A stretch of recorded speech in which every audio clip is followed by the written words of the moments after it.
What is good, y'all? It's your boy God CEO here. Welcome back to Mount Olympus Gaming, and in today's video we will be discussing how to play Dragon Ball Sparking Zero. So let's lay some ground rules. This is going to be a guide to understanding how this game functions, right? There's a lot of people who think this game is just like for brain dead mashers, and it is not. So this guide is going to show you how intricate and how in-depth this game is. I will have timestamps in the bottom of this video for different aspects, so you can just hop around. If you already know something, it's okay. You can hop around to maybe an aspect that I'm about to discuss, maybe that you don't know about. Okay, feel free to do that anytime in this video. All right, so let's get it started. All right, so the first thing we are going to go over, it will be blocking. All right, so don't mind what I have on the screen. I just need somebody to be stable. So when you block, you hold R1. I think if it was an Xbox, it would be RB, but it's the bumper, R1. So with blocking, it's just pretty straightforward, right? So you can actually hold up, and you can do like an upward block or downward block to block either overhead moves or low attacks. All right, we'll be getting into that more, but I just wanted to show you guys first that they are regular blocks, up blocks, and low block. So these are the two options you have when blocking. The next thing we're going to be going over is the knockback recovery. So knockback recovery, as you can see here, it says press while being knocked back to recover. So we're going to press R1 and we get knocked back, and this is recovering in the air. Okay, so when you're in the air and your opponent hits you back, just smash R1, and when you're able to recover, you're going to recover, and this is going to be an air move. The next thing we're going to do is a knockback recovery. So as it says on the screen, when you have been knocked back and are about to hit the ground or wall, press to use an impact recovery. So it's going to be the left stick downward. So let's do that one more time. So say if you're playing someone that hits you, you see how he got on his feet and recovered on his feet, right?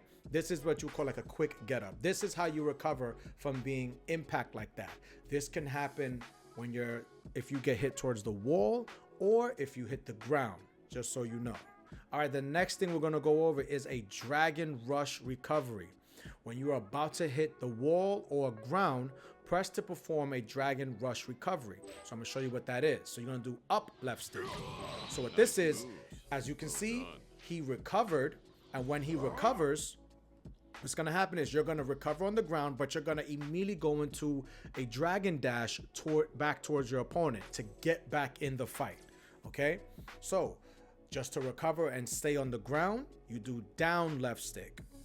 Just to recover and to get back into the fight, you do up left stick before you hit the ground. Okay, these are the different types of recovery options. When you are knocked down, so when a person did a low or a sweep and you are flat on your back, this is what you would do. You do the left stick up and X. This is how you recover immediately off the ground. So now we're in the hyperbolic time chamber because we're going to get into another defensive mechanic that is actually new to Sparking Zero. And this mechanic is called perception. So perception, for those of you who play Street Fighter, it's like holding the parry button. It's pretty much where it's like it's a stance where you hold, and if your opponent hits you head on, you will automatically parry it.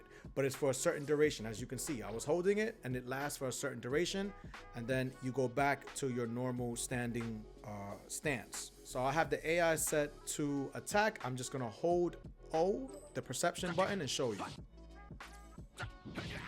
And he hit, that's perception. You hold it, you knock them back. It's automatic. If you anticipate that your opponent is going to do something, you just simply hold it and you can always knock them back. All right, so we went over perception, which is pretty much if you are holding the O button and the opponent attacks you head on, it's like an automatic deflection, like a parry. So the next thing what we're going to talk about is blocking and using perception at the same time. So what do I mean by this? So if you're blocking someone, let's say you're on block pressure, you're holding block and they're doing a combo on block. If you tap O, you will go into a sway perception. Now, if you look on the side of where the HUD, where Vegeta's head is, there's going to be these numbers. It's going to say 0. These are your skill counters. So I'm going to have them set to be a little bit high. All right. So now I have the skill counter set to high, right? So I'm going to show you what I mean. So I'm going to just hold block. Vegeta begins to do his pressure. I'm going to tap O, and you're going to see it's another defensive mechanism.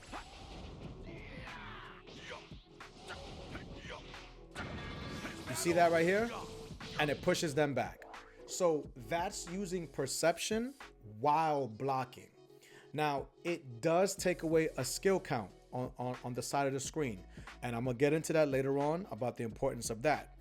But this is another defensive mechanism for block string pressure, right? So if you're holding block and you want to get out of it, for one skill count use, you can get out of it using that. Now, the next thing we're going to go over is beams and blast perception. Now, the same rule applies. If they did a key blast or a key beam and you use perception at the right time, you can deflect it or sometimes dissipate the actual opponent's key blast, right? It does cost something, but if you mess this up, you can also get highly punished for that. I'm gonna try to set the AI to do a key blast so I can show you what that is right now. All right, so I have the AI set to do key blast at me, and I'm gonna hold O, and you're gonna see what's gonna happen when I hold O and brace for this key blast.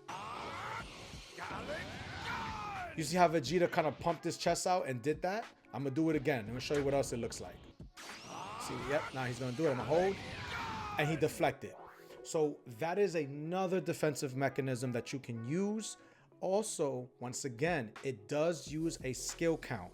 So the number on the side of the HUD underneath your character, okay, the max is 5. And we're gonna get into like what that is more, but it uses that. So you can do these special attacks, but just be mindful because those skill counts also are used for other things, okay? So let's move it right along. All right, so now for this, we're gonna go into what's called revenge counter. So a revenge counter is a counter attack that can be used after receiving an opponent's attack. Using this consumes a skill count, but is an effective response to any type of attack by your opponent. This move is particularly useful when you want to interrupt an opponent's combo's attacks, okay? The move performed during your counter will change depending on the distance from your opponent. Note that revenge counter can only be activated when you are hit by your opponent's attack from the front. For example, if you are being attacked with your back towards the opponent, revenge counter cannot be used. Pay attention to the direction you're being hit from before using revenge counter. All right, so let's get into what that is. All right, so this is pretty much what it looks like. You're gonna do R3, and then in the middle of their combo string, we're stopping that mash. R3. Now, as you can see, I went from having 3 skill counts to 2 to 1. Boom, it uses it. See how it uses a skill? So this is a revenge counter. This is good for someone who is just mindlessly mashing, okay? I know they say this game is heavy towards people mashing, but so far we're not even done with the defensive mechanics. And as you can tell, mashing is not gonna be the way to go in this game. All right, so next we're gonna get into Z vanishes. All right, so now we're here. We're gonna discuss Z vanishes. So Z vanishes, as you can see, it does take some of your key gauge, so you have to be mindful. But it's pretty simple. Once again, do not mind the buttons on the screen. That's the second aspect of Z vanish. But if anytime you do a hit to your opponent, so anytime you tap square or X, anything, whatever controls you use, you tap 1. You want to tap block right after, right? And it was Z vanish right behind them, right? So this is typically, you can always do a Z vanish depending on if you have key built up, It's always there as long as you have ki. So you do a move and you immediately go into R1. If you do 2 moves and want to do it, you can always do Z Vanish at any point once you made contact with them. So now the second aspect is the Vanishing Assault. So if you want to close the distance and just want to do it from here, regardless if it was from this range, close range, or mid range, you would do 1+3 because it will automatically go into an attack. Vanish from anywhere. And this is something that you should know, you should focus on when learning this game right now. So the next thing we're going to discuss is step. So step is pretty much like a dash. Once you just tap X, you will enter this state. So you can go from the side. This is really good. You can go forward, you can go backward, side to side, right? If you want to do that.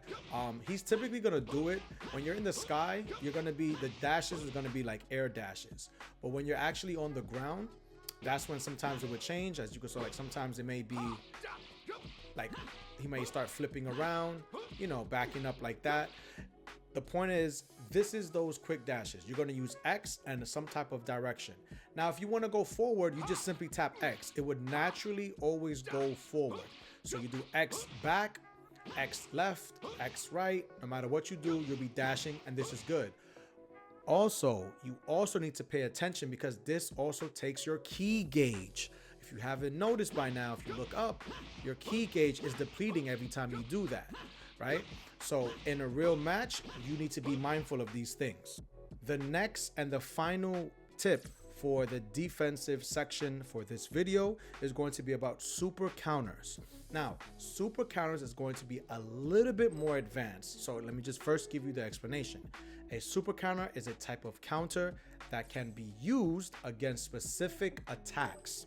For example, if used while taking rush attacks, you can stop your opponent mid-attack and counter-attack. Timing the counter in response to the attack is difficult, but the technique is effective against melee attacks. A super counter can also be used while you're in the middle of taking an attack. Okay, so I'm going to show you what that is, but just to reconvene one more time, if you got hit by a combo and you're watching the opponents hit you, when they're hitting you, if you can time when the next hit is about to hit you and input left stick up and 1, you will automatically counter and you will get out of that combo string. So I'm going to show you what that looks like now. You see that? So he was going into his combo string. I tapped it when another hit. When I saw anticipate a hit, and I did it. This will require you paying attention, but this can also vary.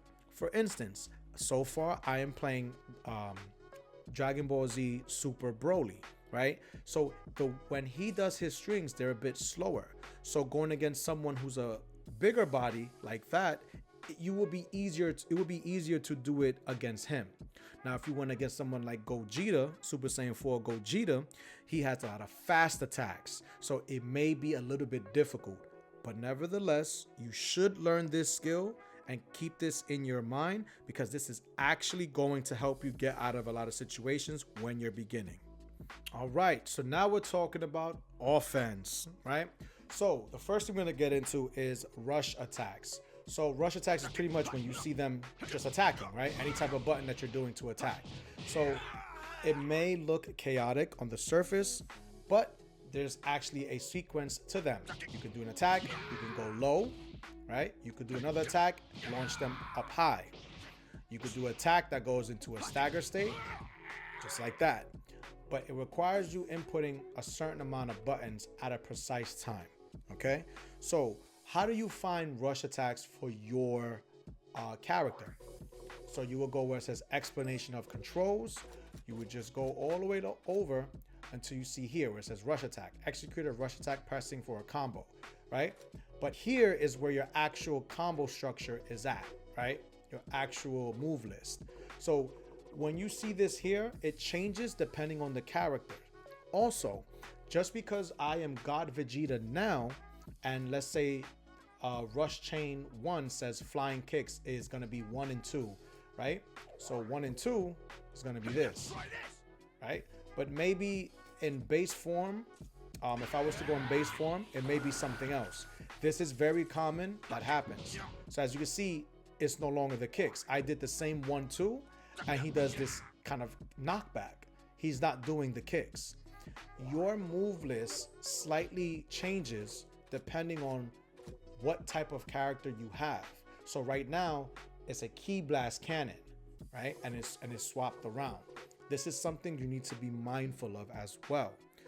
So staggers. Whenever you see something that says heavy finishes, that's gonna put your opponent in a staggered state, right? So for base Vegeta is 1-1-2. You see that?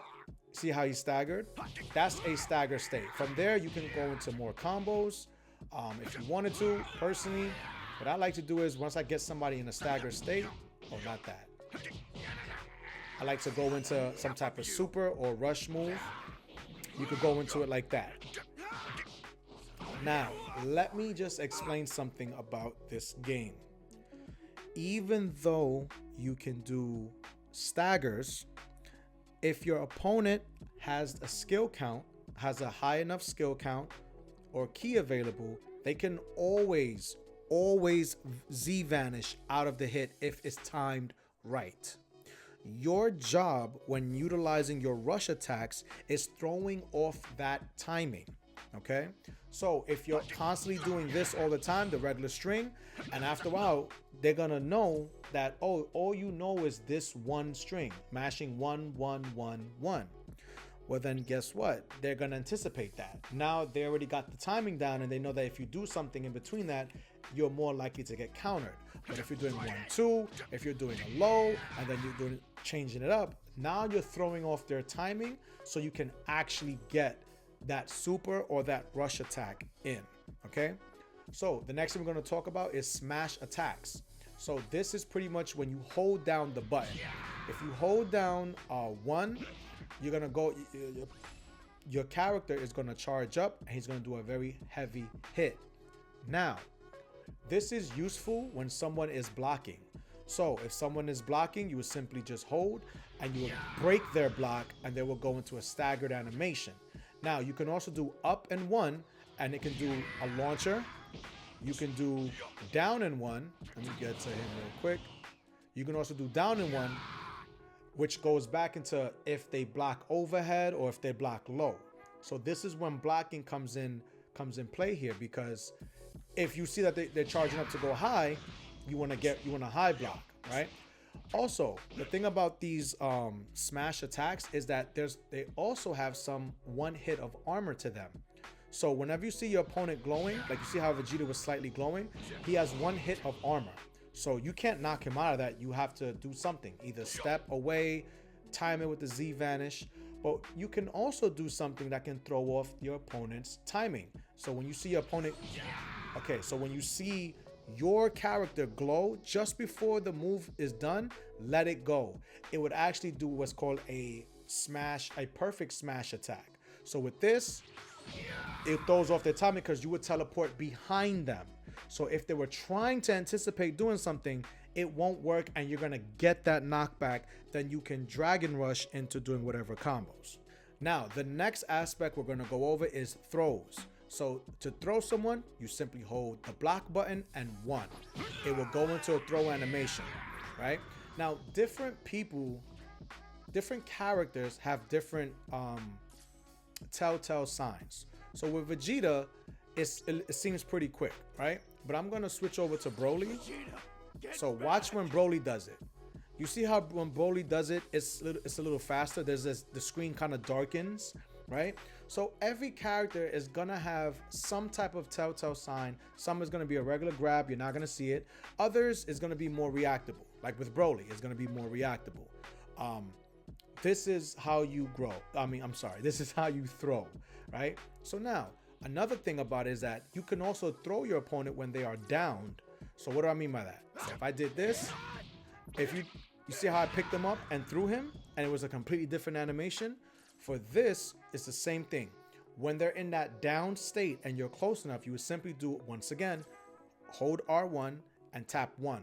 And it will automatically pick his feet up and go into that low grab animation.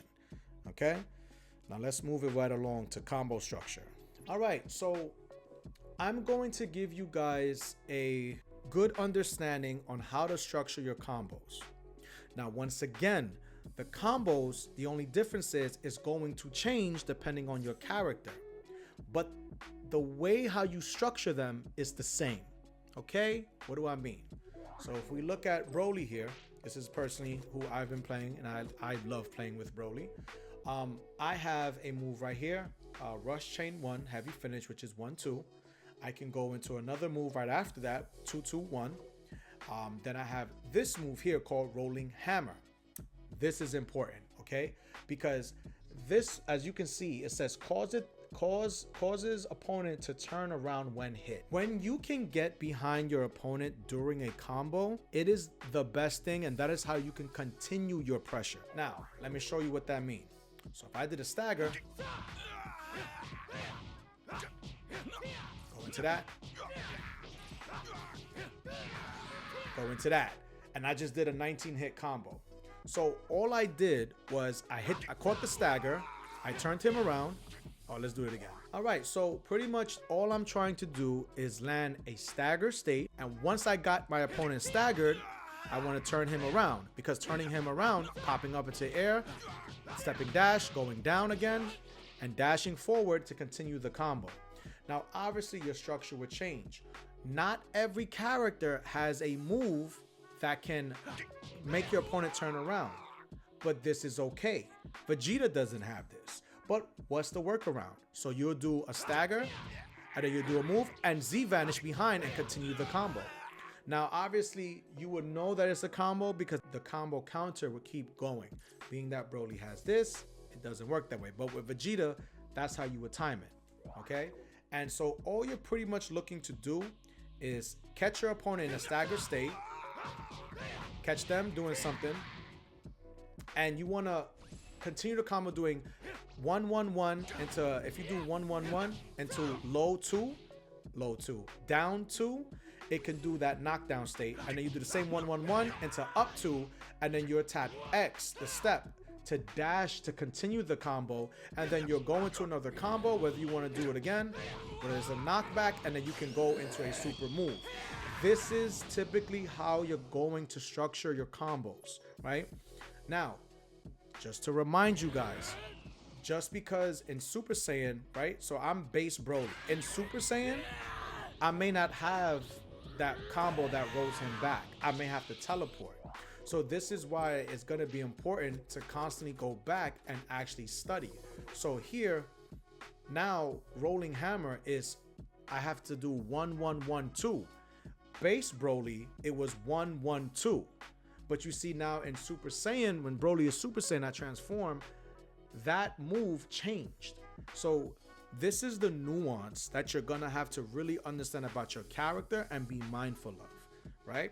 So this is pretty much all you're gonna be doing. Trying to get to the staggers. Once you stagger your opponent, you want to do some type of move or just get behind them, because now they cannot use any type of defensive mechanism. Now, they still can use Z-Vanish if they time it right. But once again, due to the nature of the fight, you have to pay attention to the skill counter and what your opponent's been showing you. But if they have not, and it's the beginning of the round and you caught them, this is how you can get some pretty good damage, some long damage. And then as you're hitting them, you're building keys, so you can most likely go into some type of special blast or a special rush. And that's the next thing that we're going to go over. So with Key Blast, you have the regular is 2. Triangle or Y, if you're on Xbox, I'm just going to say 2. You're just going to tap 2. Now, this is actually really good. I know it seems like it's light, but if you look, you can actually chip away and zone someone with this. And this is also very effective because some people are going to be trying to use perception like this. You're going to be doing an attack and they're going to be trying to parry you. So you can go to an attack, stop, get them used to blocking, and then do that again, and they'll go into a grab. So that's how you utilize just tapping triangle, regular Key Blast. Next, your super attacks. So everybody has some type of super attacks. Sometimes it's a rush move, sometimes it's a beam. So with Broly, I have a beam move like this. So you will hold R2 and 1 or R2 and 2. So typically they will change for everyone. But if I did R2 and 2 with Broly, this is a rush attack where he grabs you. Now here's the thing. Sometimes you have to look at your character, but there are some beams that cannot be blocked. They are unblockable. And there are some super rushes that also are unblockable. You physically have to dodge it. You cannot sit there and hold block. That's going to be dependent upon the character that you choose and you're playing against. So that's something else to keep in mind. The next thing we're going to go into is your ultimates. So how do you go into your ultimates?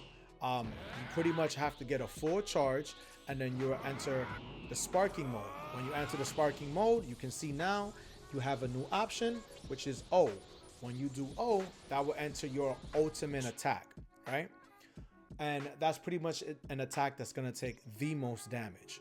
So now we're going to talk about these directional stuff that you see here. So what these are the skills that you have, unique skills depending on your character. Now, why this is important, I'm going to show you. So some people, like Vegeta, gives him a buff, right? He gets a damage buff for a certain amount of time. He does twice as more damage. Other people, this is another buff. So he stacks 2 buffs on top of each other. So now he's hitting hard. Like you catch a combo, he's taking a lot more damage, right? But a person like Broly, give you an example with him, he has a skill where I can just simply go right into sparking mode, right into doing an ultimate just off the bat. He also has another skill, as you can see, which is called full charge. So if I'm low, say if I'm fighting the opponent, I'm zoning them out, and I have 3 skill points, I can go right back to full power immediately without even charging up, right? Some other people, they will have a trap state. They like Frieza, if I'm not mistaken, I think Frieza and Super Saiyan God Goku, they have special skills where they would actually trap you, and then you can do a move into that. Everyone's is different. Also, as you can see, these are the 2 moves I have for Broly, right? Now watch this. Every transformation, they change. Your character actually changes with every transformation. They are essentially a different character. Just because you pick base Goku, that does not mean they are the same from Super Saiyan Goku or Super Saiyan God Goku or Super Saiyan Blue Goku or Ultra Instinct Goku. Every single one of the variations of the transformations, their combo structure changes and their skills changes. So with this, I have something called Howl. Same thing. So this time I go into sparking mode, but I'm granted a buff, a defensive buff and an attack buff. And then I have something called Saiyan Spirit. Let me see what that is real quick. So with Saiyan Spirit is also another type, a special type of buff, right? So this is, hopefully this is giving you an idea of why having certain skills and knowing your skills is important. Because if you play to what's there, it can actually work against you. You never know. There could be a moment where you get a knockback and then boom, you could go right into sparking and kill that person. Broly is good for that, even though he is slow, but any type of stagger or knockback that I can get, I can go right into my ultimate and take some big damage literally at any given time. So now if I go to his final form,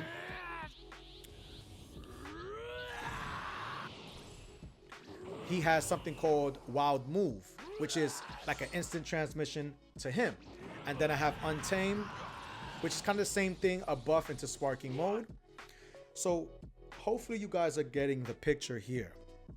Also, Broly has a move here that's not a blast and it's not a beam. It's in like an AoE. So if I'm not mistaken, I think this is it. So as you can see, this is an AoE. This is an aerial type of damage. So if they're in your vicinity, this move is going to hit them. It doesn't matter. So let me back off to kind of show you the radius of this. So if Broly does this, you see the radius that it takes up? That's the radius that you're able to hit. So say you may not be able, say if you hit a combo and you down them, you could probably go right into this move, and regardless of the fact, you know it's going to hit them. Or say if you're in, you got your opponent trapped somewhere and you want to use this move strategically like that, guess what? Now you can hit them. All right, and also just to give you guys more of an example of these skills, Vegeta, base form Vegeta has something called Explosive Wave. So if you're getting hit, you can just knock them back. So say if your opponent's closing in on you, you're getting hit, you can actually do this mid combo. Like when you're actually getting comboed, you can just do this, blow them back, create some distance. Now, the numbers that you see, Explosive is going to cost 2 skill points, All Wonder is going to cost 3. Your character will have different requirements for that. So that's going to come down, once again, to you learning your character. But you have these special abilities that's tied to the skill count. So now let's get into the different type of clash states. There are 4 different type of clash states in this game. Okay, we're going to go over speed impact. So perform a speed impact by clashing with your opponent using Dragon Dash. So this is pretty much if both dash into each other, is going to go into this animation. We're going to have to tap a button and just mindlessly mash, and whoever wins, they're going to win the battle. This is only going to happen if you guys are both dashing at each other. So that's the first type of clash that they have.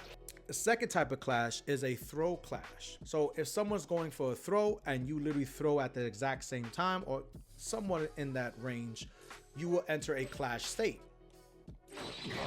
Just like that, right? And then you will have to utilize this meter here. And then whoever wins gets the stagger, and you can do that.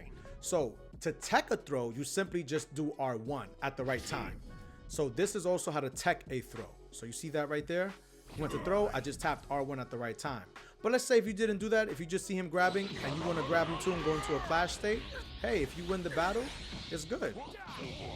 You can do that as well. But this is also the second type of state that you can do. This next one is going to be called a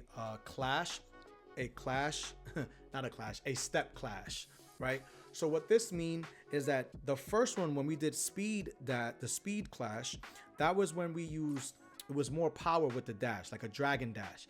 This is simply just like a forward dash. Like if you just tapped X and your opponent tapped X at the same time towards you, you guys will also enter into a clash state. This is what it looks like. And then you have to tap the button. Whoever taps the button first will win the clash. It's a series of 2 to 3 buttons. So if you win the first 2, you will actually win the clash. But if you miss the first one, win the second one, the third one, you have to react to it. So it's gonna come down to whoever reacts to the button on screen. And once again, this is done when 2 people simply dash at each other. Now, my favorite, the blast. This is when you have your ultimate move and you want to finally do a Kamehameha and you're like, oh man, I don't think I could do that. Like you throw your own blast and it can actually collide. And this will happen. And then you can either mindlessly mash it or you can hold and let go to every time it fills up. And whoever wins, whoever has the most energy built up during the clash will win. Now, once again, let me just repeat that. So during this state that you saw, you can either mash triangle when you're in a beam state, you can mash triangle, or you can tap triangle and then release it when the bar comes full, then push it down again and release it when the bar is full. Any 2 methods are good to win the clash, right? You choose whatever that's comfortable for you. All right, and the last state the last mode we're gonna talk about is the sparking mode. So obviously we know that when you're in sparking mode, this is after you charge up or you use some type of special skill to get to this level. You have access to your ultimate move, which is your most damaging move you have in your arsenal. But when you're in this move, I have the AIs. Let me turn off the actual options so to get there naturally to show you what I'm talking about. To get there, while you're doing that, you'll charge up and then it'll be lightning. So while you're in this mode, this combo can just keep going. Now, after 27 hits, it breaks. But in that moment, they can't do anything. They're literally locked to that. Also, you can keep utilizing your ki blast. It's also unlimited. You can keep doing moves, whatever you want to do when you're in that state as well. So sparking can be used, like I said, if you want to just simply zone, annoy them, go into any type of thing. Now, if you do use your specials, it does reduce the bar a little bit more, but regular ki blasts are pretty much unlimited. And so also being that regular ki blast, meaning that you have unlimited, you can also dragon dash as much as you want. So what do I mean by that? Like this. You can dragon dash by doing different moves. If you want to go towards them, you can completely do that. If you have a combo, you want to do it, you're going to be doing it a lot more in this state. So you get into something and you go into that. These are the different things that I believe that you should learn about, that you should master, that you should know when learning this game. Now, there are actually a lot more intricacies to this game, but I put this guide together for basically understanding and explaining defense, offense, clashes, and sparking mode. Because as you get good and understand these concepts, then you can go back into the practice menu and begin to learn everything you need to know, and you can see and come to appreciate it that Sparking Zero has a lot of depth. If you enjoyed this video, please drop a like, drop a sub. You know, I am really excited for Sparking Zero. I'm having a ton of fun, and after watching this guide, I hope you guys at home have some fun with this guide. So I catch you guys on another day. Peace.